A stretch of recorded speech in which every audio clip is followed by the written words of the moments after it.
Vamos falar um pouco de uma parte do planejamento financeiro, quando o cliente chega até mim já com uma carteira estabelecida, é a análise dessa carteira. E cada vez mais a gente percebe as carteiras, em especial dos grandes escritórios de assessoria, compostas com ativos que não fazem a menor relação com uma estratégia. A gente percebe que não tem estratégia. Eu vou mostrar para vocês agora de um cliente. Ele tem aí praticamente 60% em fundos de investimento, 20% em renda fixa, 11,5% em fundos imobiliários, 5,7% em previdência, COI, ações 0,4%. Hoje ele já está há um tempo trabalhando comigo, então esse percentual subiu um pouquinho, já está próximo de 2%. Tá? O que a gente vê nessa carteira, em especial na parte de fundos de investimento, na previdência também, uma redundância de ativos.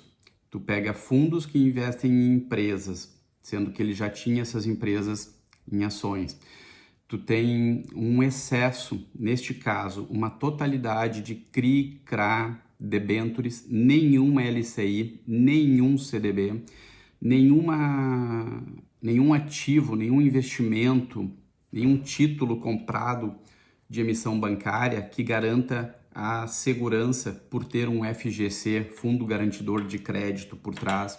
Não tem títulos do governo, que também são considerados muito seguros. Não tinha geração de renda passiva. E nós estamos falando aí de um patrimônio de mais de 12 milhões.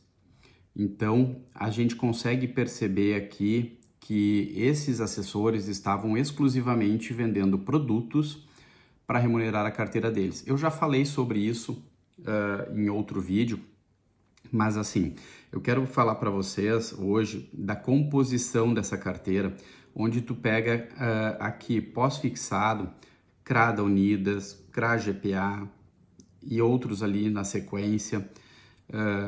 A maioria deles vão ser pagos, a maioria são boas empresas, mas são títulos de dívida sem nenhum tipo de segurança. Eu não gosto desse tipo de título de dívida. Se é para comprar alguma dívida, que seja um emissor bancário com segurança do FGC, que seja emitido pelo Tesouro, que tenha essa garantia do governo. Então, essas aqui, o cliente nem sabia, como, por exemplo, algumas empresas que ele tem comprado esses títulos, CRAs, que faz 2 anos que eles não publicam balanço.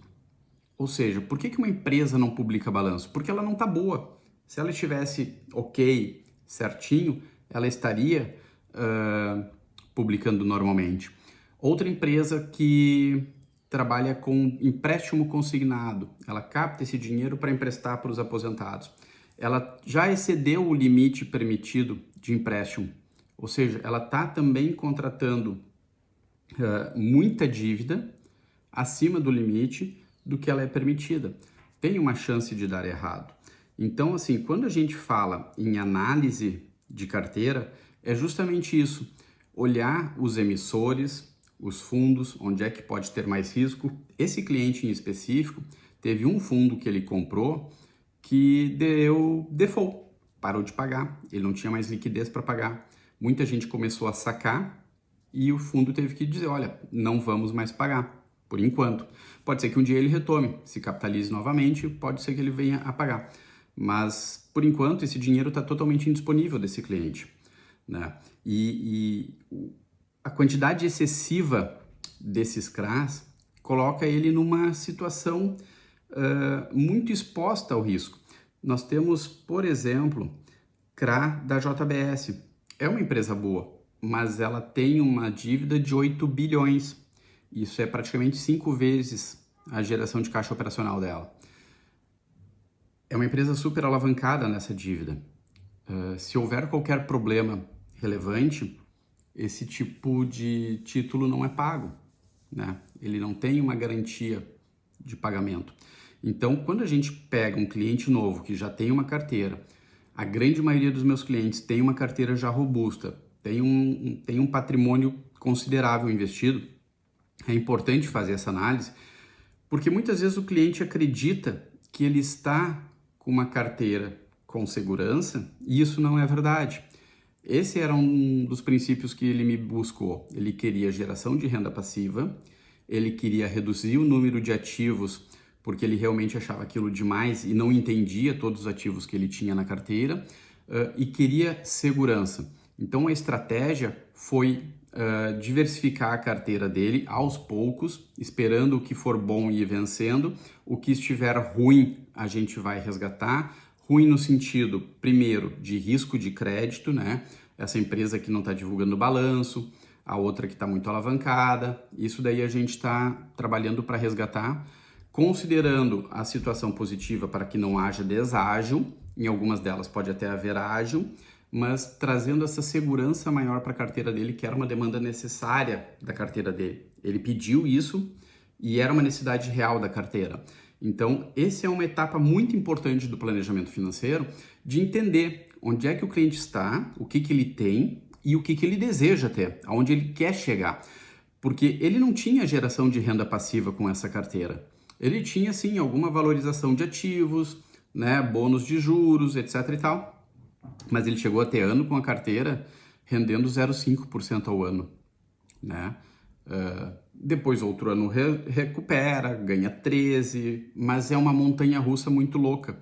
Ele não tem uma previsibilidade e começa a dar muita emoção. E eu digo que quando tem emoção, a gente está jogando errado. Não se deve tratar investimento como algo emocionante. Pelo contrário, ele tem que ser monótono para que a gente consiga construir isso com passos contínuos ao longo do tempo, com constância e pelo maior tempo possível. É isso que dá, é aí que está o dinheiro. Muitas vezes o dinheiro não está na entrada nem na saída de um ativo, está no tempo que tu permanece com ele. O grande número de fundos, por exemplo, que ele tem ali próximo de 50% da carteira, ele chega a ter fundos com 2,5% de taxa de administração. Ou seja, para cada 1,5 milhão que ele tinha ali investido, para cada milhão que ele tinha, 2,5, 25 mil por ano era pago para o administrador. Sendo que alguns fundos ali compravam as mesmas debêntures, as mesmos CRAs, as mesmas empresas. Então ele estava pagando 2,5 por uma redundância de um produto que inclusive ele já tinha um similar. Então essa análise é muito importante e esse é um dos papéis do planejamento financeiro que eu toco na minha mentoria, que é o planejamento financeiro, ou seja, entender onde tu quer chegar, quais são os teus desejos, e o investimento, de como fazer essa trilha de onde você está para onde você quer chegar. Se tu também tem essa dúvida, se tu quer uma segunda opinião a respeito da tua carteira, me chama aqui que a gente conversa sobre ela.